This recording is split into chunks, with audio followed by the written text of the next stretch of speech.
You walked through the front door, and the house swallowed you whole.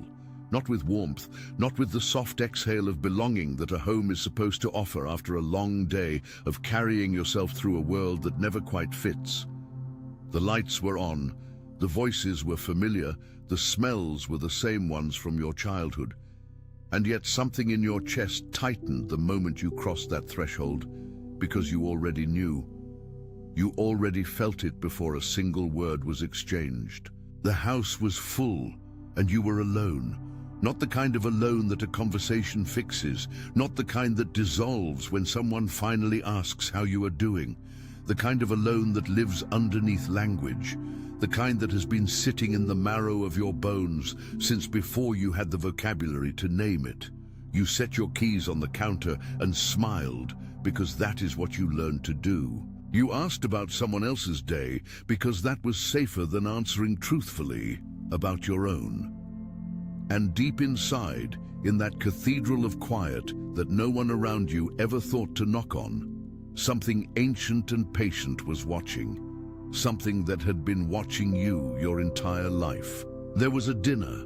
You remember it even if the specific date has faded, because the feeling never did. Everyone around the table was performing the ritual of togetherness, the passing of dishes, the predictable jokes, the laughter arriving on cue. And you were there, in the middle of all of it, saying the right things at the right moments, filling your plate, nodding when nodding was expected. But your eyes were doing something your mouth would never admit. You were watching the hairline fractures beneath the surface, the way one person's smile stopped a full half second before it reached their eyes, the way a certain topic got rerouted with surgical precision every single time someone came close to the edge of it. The way the room could hold celebration and grief in the same breath, and everyone had silently agreed to only acknowledge one. You felt the grief. You always felt the grief. And when you were younger and still believed that naming a thing out loud would invite someone to hold it with you, you tried. You said something real at one of those tables, and the air changed. The silence that followed was the kind that teaches. You learned in that silence that you were supposed to carry what you felt alone, that the sensitivity you were born with was inconvenient for rooms that had already decided what they were allowed to feel. That lesson cost you something. It cost you years of silence that were never meant to be yours to keep. It cost you the habit of shrinking yourself at thresholds, of editing your interior world before presenting it to people who never asked to see it anyway.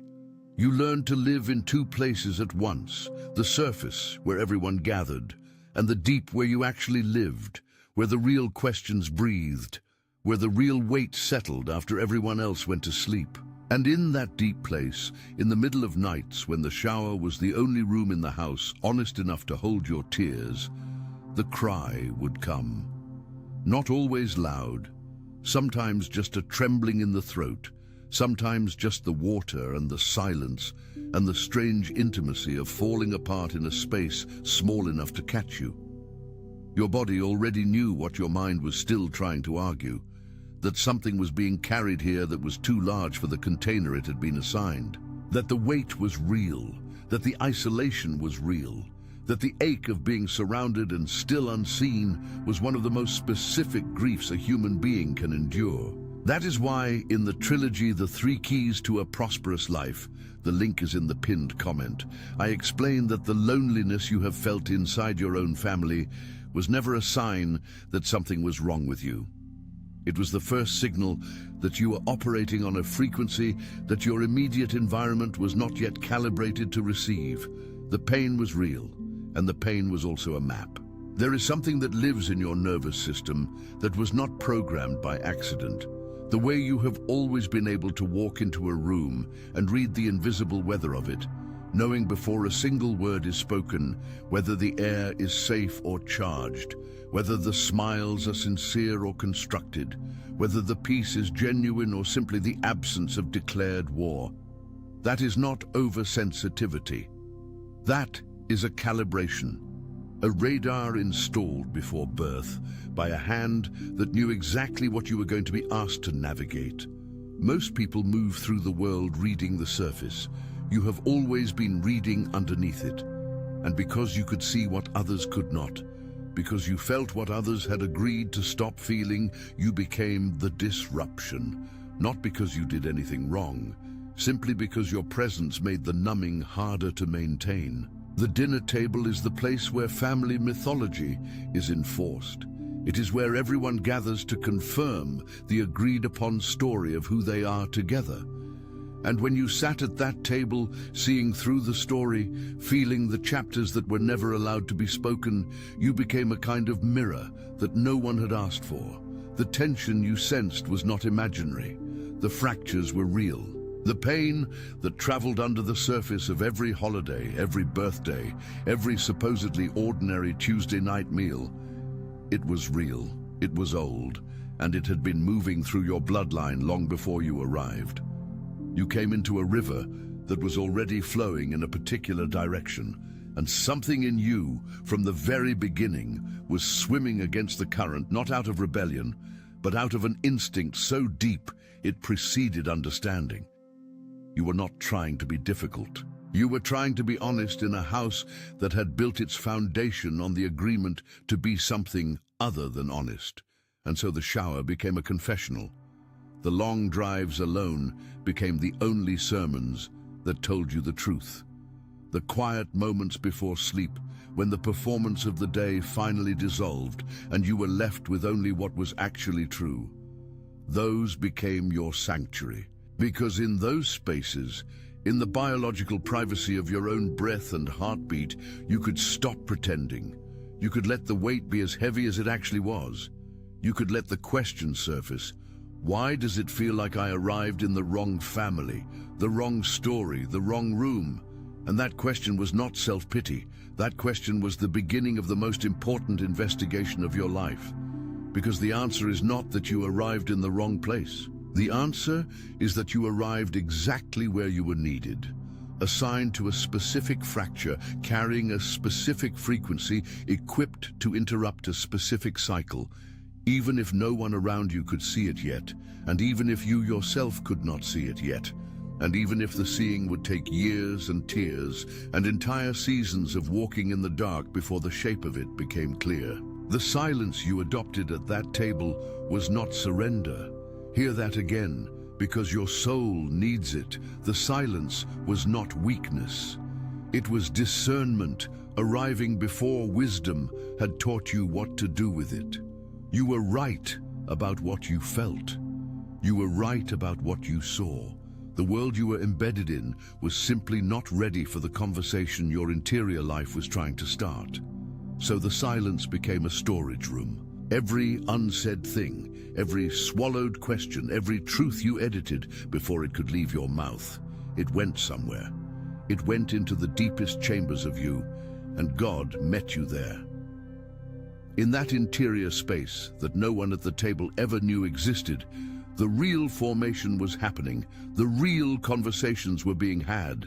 The real architecture of who you were created to be was being drawn in the dark by a hand that does not require light to work with precision. You were not abandoned in that house.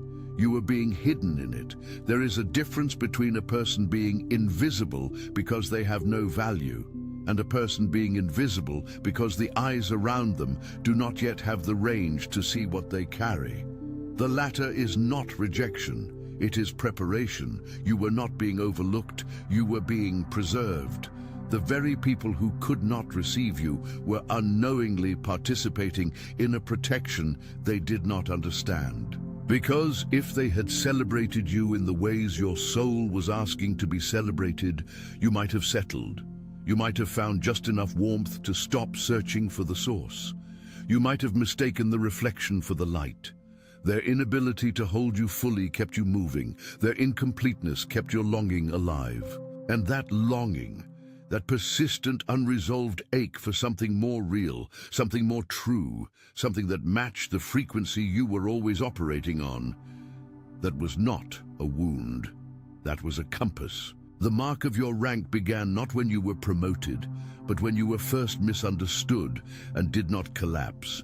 It began at that table, in that shower, in that silence, when you chose to keep carrying something that had no name yet, with no audience, no applause, no confirmation that what you felt was real. That is where the chosen ones are made. Not in the moments of victory, but in the long, unseen corridors of endurance, where no one is watching, and the weight is heaviest, and the only reason you keep walking is because something inside you absolutely refuses to stop. That refusal has a name. That refusal is calling. And you have been living inside it your entire life, even in the seasons when you had no idea that was what it was. The ones who were supposed to see you looked right through you. And something in that specific blindness sharpened a faculty in you that no amount of affirmation could have produced. When you are seen and celebrated by everyone around you, you learn to read rooms with the ease of those who have never needed to look beneath the surface. But when you grow up invisible in your own story, you develop a different kind of sight. You learn to read what is not being said. You learn to feel the subtext of silence. You learn to navigate the emotional architecture of spaces that present one thing and contain another. That skill is not a trauma response pretending to be a gift. It is a genuine upgrade, forged through genuine fire, that now lives in you as something no one can take, no one can replicate, and no circumstance can confiscate. Your early invisibility was not the wound it felt like. It was the workshop. What your family could not celebrate about you was precisely what God was most invested in protecting. Think about that. The aspects of you that drew the most friction, the most correction, the most unsolicited advice about how to be less. Those were the exact frequencies that threatened something in the spiritual atmosphere of the room. When light enters a space that has been dark for a long time, it does not just illuminate, it exposes. It makes visible what the darkness was concealing. And not everyone in that room wanted to see what was being concealed. So the instinct was not to welcome the light. The instinct was to ask the light to dim itself, to be less bright, to be more manageable, to stop making everyone so aware of how dark it had been. And you, in your sensitivity and your deep longing for belonging, tried. You tried to be less. You practiced smallness with genuine effort, hoping that if you made yourself more digestible, the belonging would finally arrive. But something in you kept refusing to stay small, not out of arrogance, not out of defiance for its own sake, but because the light in you was not a personality trait you could modulate. It was a nature. It was the very substance of what you had been made from. And every time you tried to compress it into a shape that would cause less disruption, it found another way out. Through your questions, through your empathy, through the way you noticed what no one else was noticing. Through the way your grief for broken things was always larger than seemed proportional, because you were grieving not just with your own soul, but with a sensitivity that extended far beyond your individual experience. You were never just feeling for yourself. You were feeling on behalf of something larger, something generational, something that was waiting for a vessel with enough courage to carry it into the open. The ones who called you too sensitive were telling you something true about themselves. They had made a peace treaty with their own numbness, and your refusal to be numb was an indictment they had not asked for. The ones who said you were too serious had found a way to live on the surface of things and had mistaken the comfort of shallowness for the virtue of stability. The ones who said you were too much were measuring you against a version of manageable that was designed for someone else entirely. Every piece of feedback that tried to shrink you was a finger pointing in the wrong direction, and somewhere beneath the confusion and the genuine desire to be accepted, a deeper part of you always knew it. You tried to believe the critics because the critics had names and faces and histories with you, and the knowing inside you was invisible and wordless. But it was never wrong. It was never wrong. Joseph's brothers looked at him and saw a problem to be managed. They saw someone whose dreams were too large, whose favor was too visible, whose presence unsettled the equilibrium of a hierarchy they had already agreed to accept. They did not have language for what he carried. They had only the irritation of being in proximity to it. And so they did what people always do when they cannot contain a thing. They tried to eliminate it. They tried to reduce the dreamer to a manageable silence, and what looked like the destruction of a destiny was actually the first leg of its journey. The pit was not the end of Joseph's story. The pit was the transit point. The betrayal was not punishment. The betrayal was the method of transport. God used the very rage of those who could not hold him to carry him into the geography where his assignment was waiting. What was meant to bury him was the precise mechanism of his elevation. You are in that story, not as a metaphor, as a direct inheritance. The ones who mishandled you, who dismissed you, who sent you away confused and diminished, they were not obstacles to your destiny. They were unwitting couriers. Every rejection letter that still lives somewhere in your nervous system, every relationship that dissolved before you fully understood why, every door that closed with a finality that felt personal, none of it was the termination of your story. All of it was the transit. All of it was the mechanism. You were being carried by the very things that felt like they were discarding you, moved through territories and seasons and stripping away precisely those attachments that would have made you too comfortable to keep moving toward the geography where your actual assignment was waiting. As I teach deeply in the material, The 3 Keys to a Prosperous Life, I left the link for you in the pinned comment. This pain is not the opposite of your calling. It is the corridor your calling walks through. The opposition you have faced is not evidence that you chose the wrong path. It is evidence that the path you are on carries enough weight to attract serious resistance. Weak missions move through the world quietly, without friction. It is the significant ones that draw fire. David was anointed in a room that most of the household was not even invited into, and then sent back to the sheep.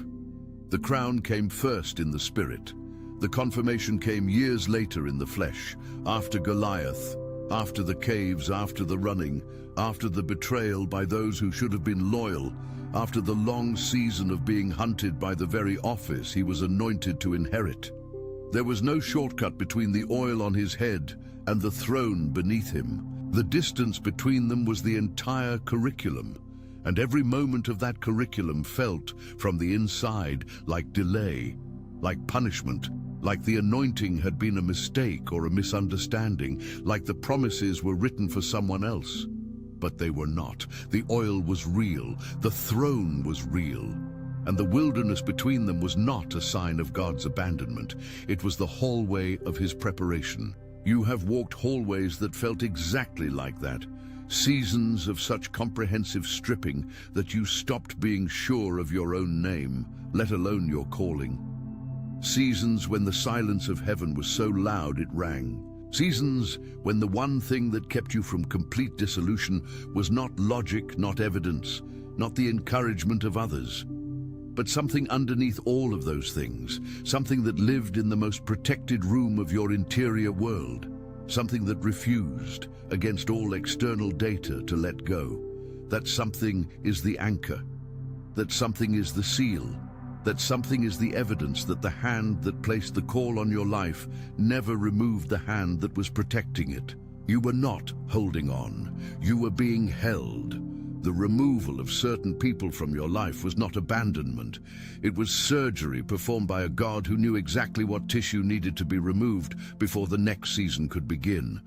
There are connections that feel like home until you realize they were only comfortable because they never asked anything of you except to stay the same. There are friendships that feel like safety until you understand they were only peaceful because you had agreed, unconsciously, to not grow past a certain point in their presence.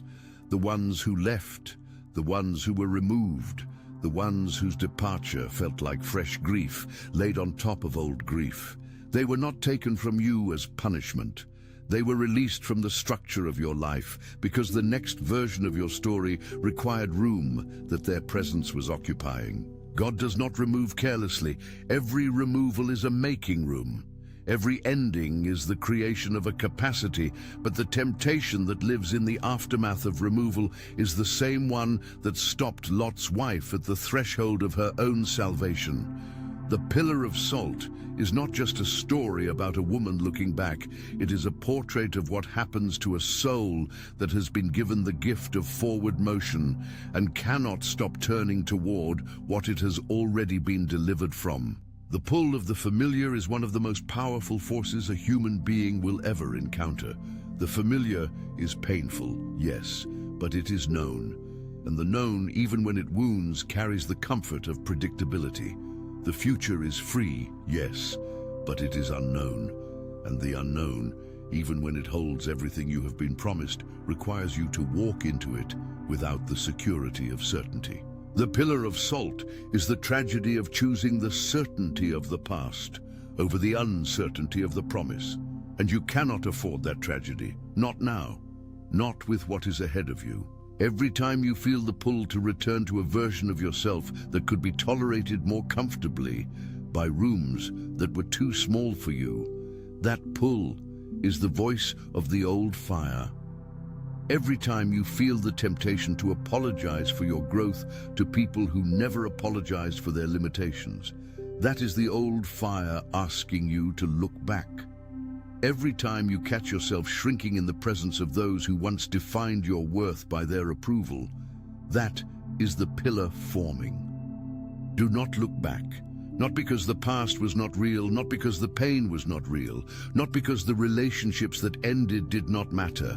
They were real and they mattered, and it is appropriate to have grieved them. But grief is not a residence. Grief is a corridor. You walk through it. You do not build a house in it. The solitude that follows removal is not an error in God's plan. It is a chapter in it. There is a specific quality of formation that can only happen in solitude, a depth of encounter with your own voice that crowds make impossible, a clarity of calling that noise perpetually delays. The season of being alone, truly alone, without the familiar architecture of old relationships to lean against, is one of the most disorienting and most necessary seasons a chosen one will ever walk through. In that season, you discover which convictions were genuinely yours and which ones you were holding on behalf of people who no longer inhabit your life. You discover which dreams were planted in you by heaven and which ones were inherited from environments that shaped you before you had the capacity to choose. You discover, sometimes for the very first time, the actual sound of your own voice, not performing, not managing, not adjusting for an audience, just present, just real, just you. That discovery is not a small thing. It is the foundation of everything that follows, because you cannot build a generational legacy on a borrowed identity. You cannot break chains you have never had the courage to name. You cannot pour into others from a vessel that has never been honestly emptied and honestly filled. The solitude is the emptying. The solitude is the cleaning. The solitude is the space in which God can speak without competing for your attention, with every voice that once told you who you were supposed to be. And what God speaks in that space is not gentle background music. It is the clearest, most specific, most personally addressed communication your soul has ever received. It is the call by name. It is the assignment laid out in terms your whole body recognizes as true. It is the confirmation that the restlessness you have been carrying your entire life was not a symptom of something broken. It was the homing signal of something sacred, pulling you toward the exact purpose that your exact life, with its exact wounds and its exact gifts, was constructed to fulfill.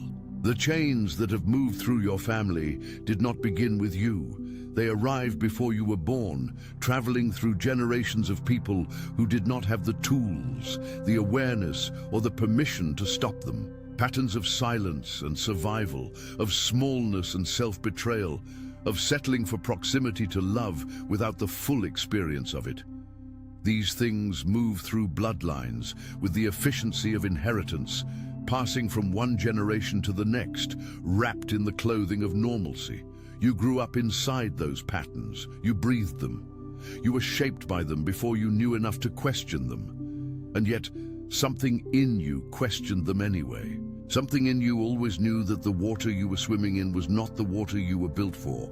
That impulse, that quiet, persistent, often costly refusal to simply accept the inherited story, was not rebellion. It was assignment.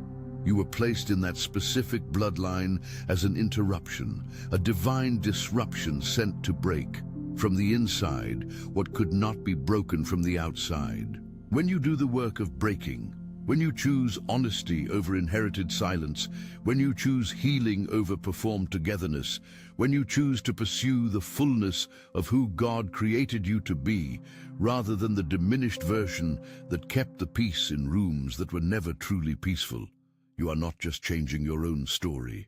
You are rewriting the story for everyone who comes after you, children you have not yet raised, relationships you have not yet entered. People in future generations who will never know your name, but will walk in freedom because you were willing to bear the cost of the breaking in your own generation. That is what the generational calling looks like from the inside. Not glamorous, not celebrated, often deeply lonely, always more expensive than it appeared from the outside, but real, irreversibly, magnificently real. The new tribe is being assembled. Not manufactured by your effort or your networking or your performance, but drawn to you by the same frequency that once made you so disruptive in environments that were not built for you. The people who are meant to walk the next chapter of your life alongside you are people who will not require you to shrink. They are people who carry their own weight of calling, their own history of refinement, their own hard-won clarity born from seasons of surviving what was designed to destroy them. They will recognize you not because you explain yourself, but because they have stood in the same quality of fire and know the mark it leaves. The loneliness is not permanent. The solitude is purposeful, not terminal. The isolation was the preparation room, not the final room.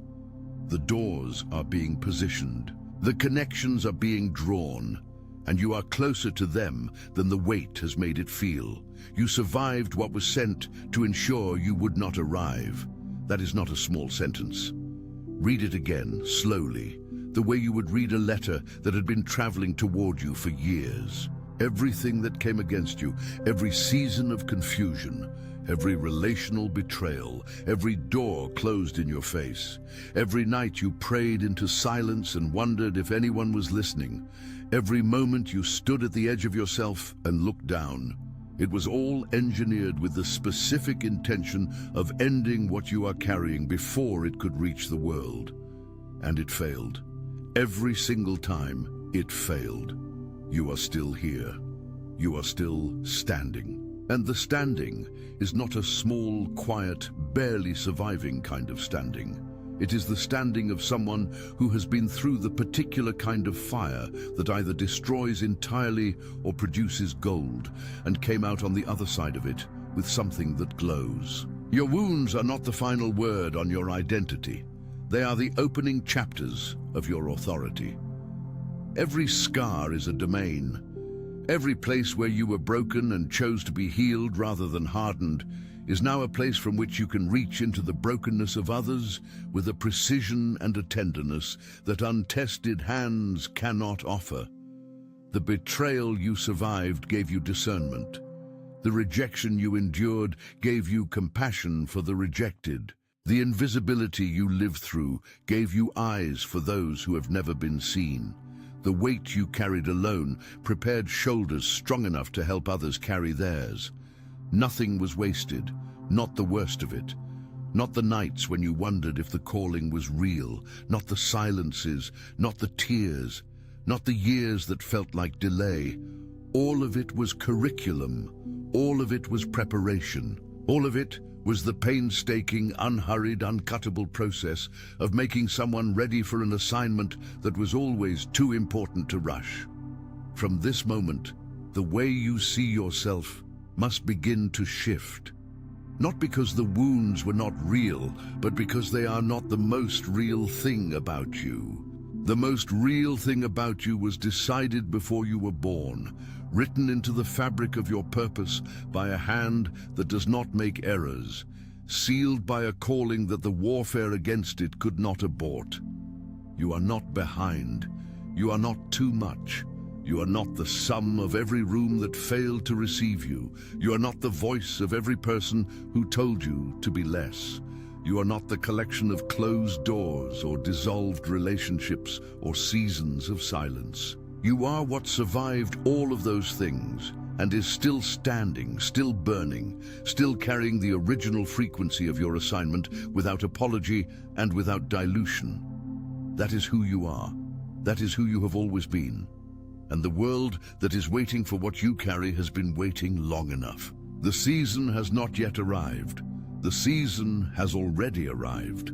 The shift you have been waiting for is not somewhere in the future, contingent on circumstances that are not yet in place.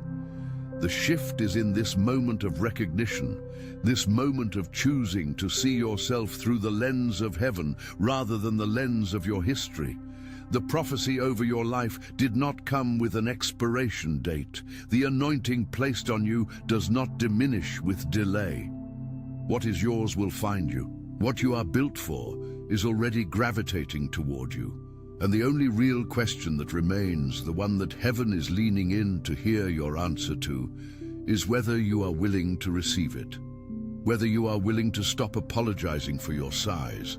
Whether you are willing to walk through the doors that are being opened without looking back at the ones that were closed. Whether you are willing to let the fullness of what you were created to be finally, completely, without reservation, be. The answer to that question is the next chapter of your story, and it is the most important chapter you will ever write. If you study the trilogy, The 3 Keys to a Prosperous Life, which link is in the pinned comment, you will see that what you have carried in silence has always been preparation for what you are now being called to carry in the open. The link is waiting for you. The knowledge is waiting for you. The fullness of what you were built for is waiting for you. Stop waiting to feel ready. You were made for this. Go claim it.